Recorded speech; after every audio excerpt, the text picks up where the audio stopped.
കൃഷ്ണ ഗുരുവായൂരപ്പ ശരണം. ഗുരുവായൂരപ്പൻ്റെ ഉച്ചപൂജ കഴിഞ്ഞു, കളഭാലങ്കാരം കഴിഞ്ഞു, നട തുറന്നു കേട്ടോ. അപ്പോൾ എല്ലാവരും വരൂ, നമുക്ക് ഗുരുവായൂരപ്പനെ കാണാം.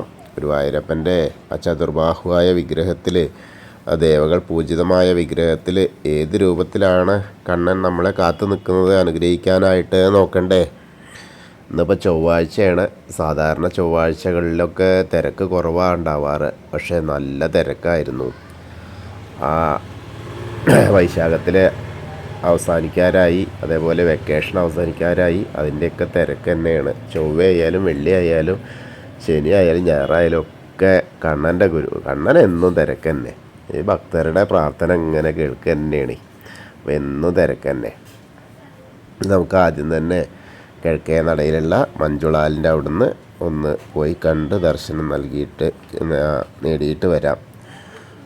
മഞ്ജുളാലിൻ്റെ അവിടുത്തെ ഗരുഡ ശില്പം, വെങ്കല പ്രതിമ ഒന്ന് കണ്ട് ആലിനെ ഒന്ന് പ്രദക്ഷിണം വെച്ചിട്ട് നമുക്കിങ്ങനെ പോരാം. അങ്ങനെ വരുമ്പോൾ കിഴക്കേ നടയിലേക്ക് വരിക. കിഴക്കേ നടയിൽ വരുമ്പോൾ മേൽപ്പത്തൂർ ഓഡിറ്റോറിയത്തിൻ്റെ പുറകു വശത്തായിട്ട് ആ ഗണപതി ക്ഷേത്രം, അത്തിമര ഗണപതി ക്ഷേത്രം കണ്ട് അവിടെ പോയിട്ടൊന്ന് ദർശനം നേടിയിട്ട് സർവ്വ തെറ്റുകുറ്റങ്ങളൊക്കെ അവിടെ പറഞ്ഞ് അനുഗ്രഹമൊക്കെ വാങ്ങിയിട്ട് നമുക്ക് നേരെ ഗോപുരവാതിൽ കടന്ന് അകത്തേക്ക് വരാം. അകത്തേക്ക് വന്ന് നോക്കുമ്പോഴോ വാതിൽപ്പടി ഇങ്ങനെ കയറുക. വാതിൽപ്പടി കയറുമ്പോൾ അകത്തെ ആ പ്രകാശം, നെയ്വിളക്കിൻ്റെയും സ്വർണത്തിൻ്റെയും ഒക്കെ ഇങ്ങനെ സ്വർണ്ണ വിളക്കിൽ ഇങ്ങനെ നെയ്യൊഴിച്ച് കത്തിക്കുന്ന ആ ഒരു പ്രകാശം, പിന്നെ ഭഗവാന്റെ മുകളിലുള്ള ആ പ്രകാശം എല്ലാം കൂടി ഇങ്ങനെ കാണുകയാണ്.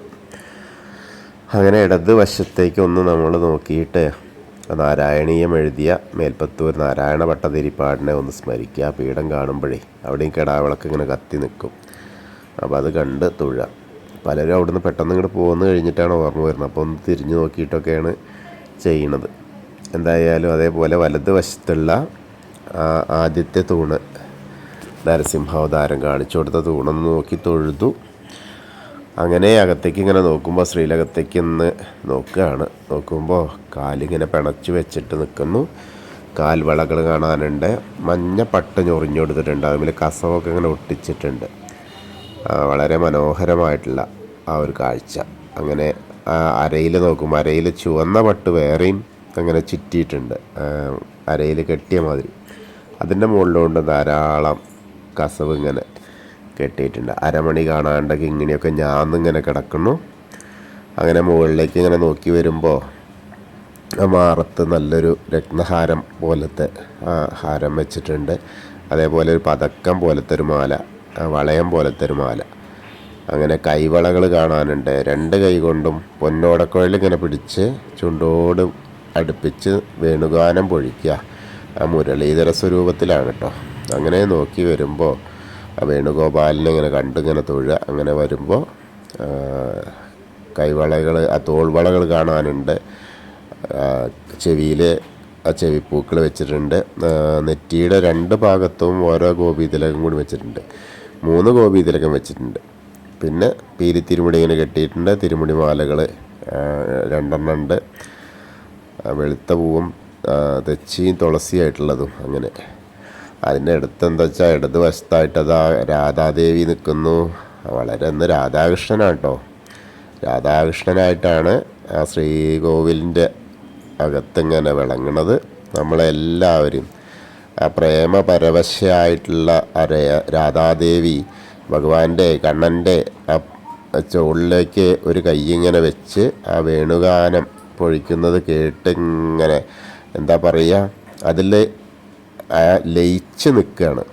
അപ്പോൾ ആ ഒരു കാഴ്ച കാണണം. ചുവന്ന പട്ട് ഇങ്ങനെ ഞൊറിഞ്ഞെടുത്ത് കംപ്ലീറ്റ് ചുവന്ന പട്ട്, ഒരു എന്താ പറയുക, ദേവി ഇറങ്ങി വന്ന പോലെയെന്ന് വയ്ക്കില്ലേ, അങ്ങനത്തെയൊക്കെ കാഴ്ചയാണ് ഇന്ന് രാധാദേവീനെ കാണാനുള്ളത്. വലത്തെ കയ്യിലൊരു താമരയുണ്ട്. ഇടത്തെ കൈ ഇങ്ങനെ ഭഗവാന്റെ കണ്ണൻ്റെ ആ ചുവടിലിങ്ങനെ പിടിച്ച് ആ ഒരു കാഴ്ച എങ്ങനെ പറഞ്ഞ് നിങ്ങളിലേക്ക് എത്തിക്കേണ്ടതെന്ന് അറിയില്ല. അത്രയ്ക്കും സന്തോഷം നൽകുന്ന, കണ്ണനാണെങ്കിലോ അതിലോല മനസ്സുമായിട്ട് മന്ദസ്മേരം പൊഴിച്ചുകൊണ്ട് ഭഗവാന്റെ ആ ഒരു കല അങ്ങനെ കാണിക്കുകയാണ്. എല്ലാവരും ആ മായ കണ്ണൻ ആ മായയിൽ ഇങ്ങനെ ആറാടിക്കുക. രാധാദേവിയും ആ മായയിൽ ആറാടിയിട്ടാണ് അങ്ങോട്ട് മതി മറന്നിട്ടാണ് കൈ അങ്ങനെ പിടിച്ച് എന്തോ എവിടെയോ പരിസരം മറന്നു നിൽക്കുക എന്നൊക്കെ പറയില്ലേ, അതുപോലെയാണ് അന്നത്തെ കളഭാലങ്കാരം. വളരെ മനോഹരമായിട്ടുള്ള രാധാകൃഷ്ണ പ്രണയ ലീലകളാണ് ഇന്നത്തെ അവിടെ കാഴ്ച. രാധാകൃഷ്ണൻ്റെ ആ ഒരു സ്വരൂപത്തിൽ ഇന്നത്തെ ഭക്തന്മാരെ മുഴുവൻ എന്താ പറയുക, ഇങ്ങനെ പറയേണ്ടതെന്ന് അറിയില്ല. അത്രയ്ക്കും സന്തോഷമാണ് മനസ്സിൽ. രണ്ടാളിങ്ങനെ കാണുകയാണ്. രണ്ടാളെയും കാണുമ്പോൾ നമുക്കും വളരെ സന്തോഷമാണ്. അത്രമേൽ ഇഷ്ടമാണ് ആ ഒരു കാഴ്ച. അങ്ങനെ കണ്ട് രാധാദേവീനെയും രാധാകൃഷ്ണനെയൊക്കെ കണ്ട് തൊഴുത് നമ്മൾ ശ്രീലകത്തുനിന്ന് സോപാനപ്പടിയിൽ നിന്ന് ശ്രീലകത്തേക്ക് നോക്കി തൊഴുന്നു. അപ്പോൾ പാദാതി കേശാദിപാദമൊക്കെ കണ്ട് തൊഴുത് നമ്മൾ പതുക്കെ ഇറങ്ങുകയാണ്. അങ്ങനെ ഇറങ്ങുമ്പോൾ ആദ്യം തന്നെ തടപ്പള്ളിയിലേക്ക് നോക്കി തൊഴുക, അഗ്നികോണിലേക്ക് നോക്കിയിട്ട് തൊഴുക. അതിനുശേഷം നേരെ ആ ശ്രീകോവിലിൻ്റെ അവിടുത്തെ ചുമർ ചിത്രത്തിലേക്ക് ആലിലക്കണ്ണനെ കണ്ട് തൊഴാം. പിന്നീട് സപ്തമാതാക്കളെയൊക്കെ കണ്ട് തൊഴാം. അങ്ങനെ വരുമ്പോൾ വിഘ്നേശ്വരൻ്റെ അടുത്ത് വരിക, വിഘ്നേശ്വരനെ കണ്ട് തൊഴുക. അവിടെ ഇന്ന് വളരെ രസമായിട്ടാണ് ചാർത്തിയിട്ടുണ്ട്. നെറ്റിപ്പട്ടൊക്കെ വെച്ചിട്ടുണ്ട്. ചന്ദനം കൊണ്ട് ഇങ്ങനെ ചാർത്തിയിട്ട് അണിഞ്ഞൊരുങ്ങിയിട്ട് തന്നെ ഗണപതി ഇരിക്കുന്നത്. ഇവിടെ അകത്തളത്തിൽ ശ്രീലകത്ത് രാധാകൃഷ്ണന് അങ്ങനെ ഇരിക്കുമ്പോൾ എനിക്കെന്താ കുറവ് എന്ന് പറഞ്ഞിട്ടാണ് നല്ല അലങ്കാരം. അപ്പം എല്ലാവരും ഗണേശനെയും തൊഴുന്നോളൂ കേട്ടോ. ഏകദന്തം മഹാകായം തപ്തകാഞ്ചന സന്നിപം ലംബോദരം വിശാലാക്ഷം വന്ദേഹം ഗണനായകം. അത് കഴിഞ്ഞ് സരസ്വതി ദേവീനെ കണ്ടു തൊഴുക. സരസ്വതി നമസ്തുഭ്യം വരദേ കാമരൂപിണി വിദ്യാരംഭം കരിഷ്യാമി സിദ്ധിർഭവതു മേ സദാ. അങ്ങനെ തൊഴുത് അവിടുന്ന് വരുമ്പോൾ ആ ചെറിയ കുട്ടി ഗണപതിനെയൊക്കെ ഒന്ന് കണ്ട് തൊഴാം, തൊട്ട് തലോടാം. പിന്നെ മത്സ്യം, കൂർമ്മം, വരാഹം, നരസിംഹ വരെയുള്ള രൂപങ്ങളൊക്കെ കാണാം, അതൊക്കെ കണ്ട് തൊഴാം. ഇന്നത്തെ ഉച്ചപൂജ ഉണ്ടായിരുന്നത് മേൽശാന്തി തന്നെയാണ്. മേൽശാന്തി കാവപ്രമാരാത്ത് അച്യുതൻ നമ്പൂതിരിപ്പാട് അദ്ദേഹം അവിടെ ഇരിക്കണു. അദ്ദേഹത്തിൻ്റെ അടുത്ത് നിന്ന് പ്രസാദമൊക്കെ വാങ്ങാം, അർച്ചന പ്രസാദം വാങ്ങാം. അങ്ങനെ വരുമ്പോൾ വാമന രൂപം കാണാം, ഗജേന്ദ്രമോക്ഷത്തിൻ്റെ രൂപം കാണാം. പിന്നെ ഗരുഡാരൂഢനായിരിക്കുന്ന മഹാവിഷ്ണുവിനെ കണ്ടു തൊഴാം. പിന്നീട് പത്മനാഭൻ അനന്തശായിയായിട്ട് ഇങ്ങനെ കിടക്കണു.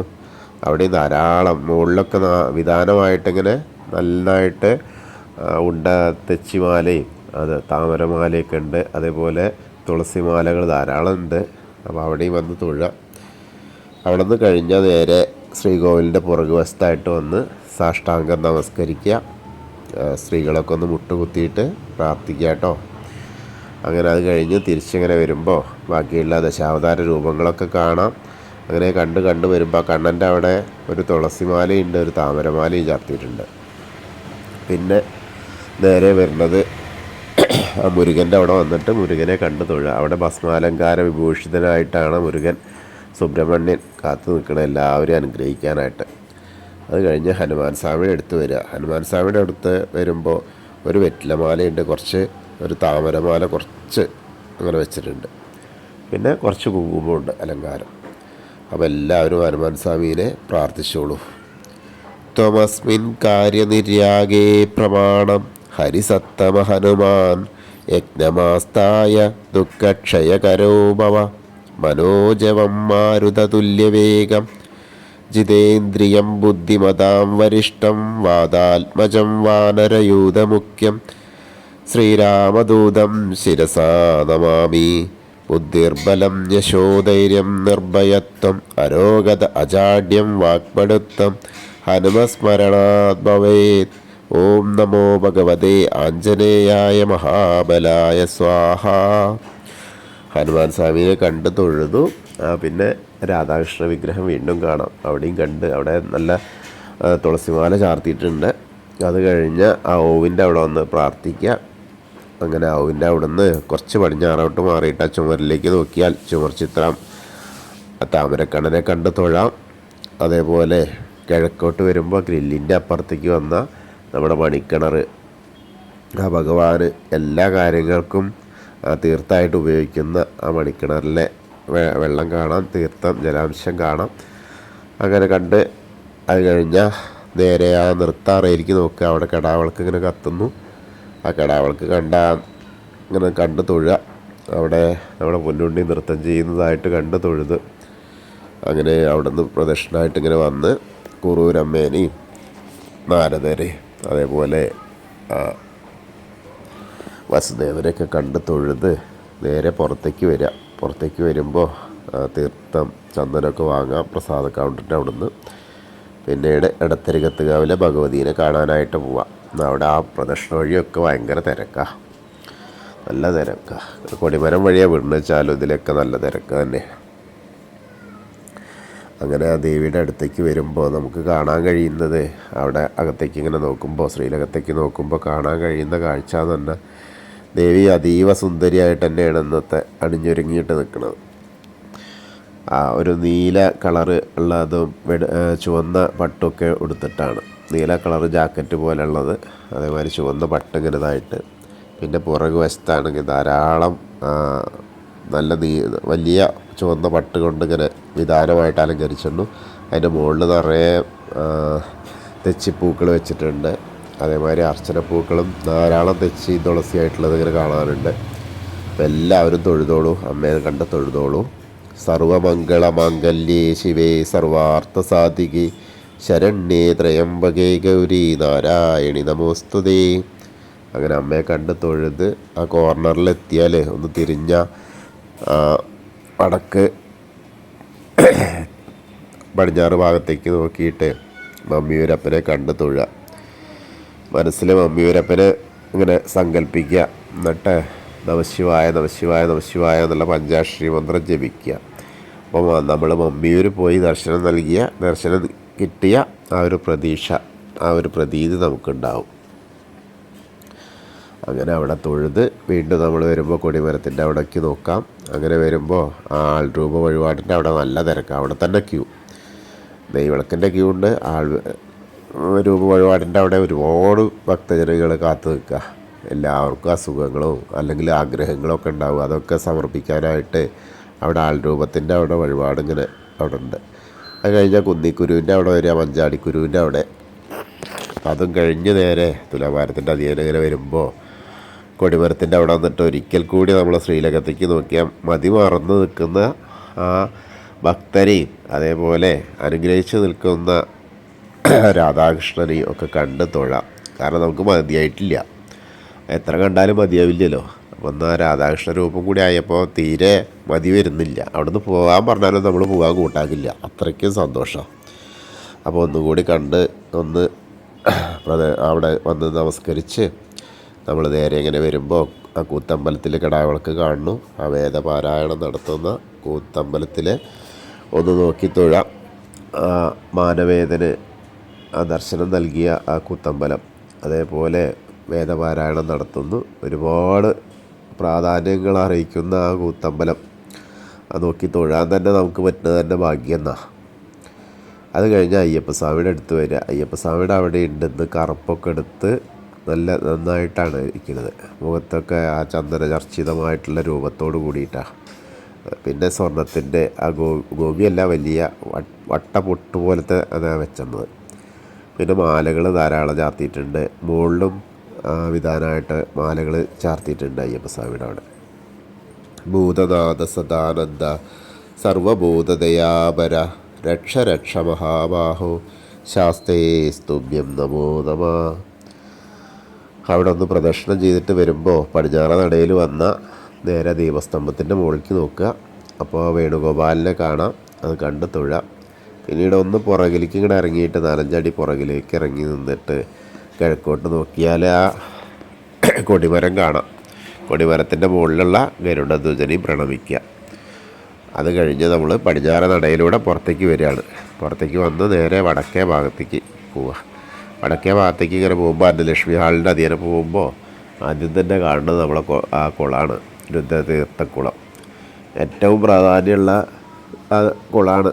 ഞാൻ എപ്പോഴും പറയാറുണ്ട്, ആ രുദ്രതീർത്ഥത്തിന് വളരെ പ്രാധാന്യമുണ്ട്. കാരണം സപ്തർഷികളൊക്കെ വന്ന് സ്നാനം ചെയ്യുന്ന കുളമാണ്, ഭഗവാന്റെ ആറാട്ട് നടക്കുന്ന കുളമാണ്. എല്ലാറ്റിനും പ്രാധാന്യം കൂടിയ ആ കുളമാണ്.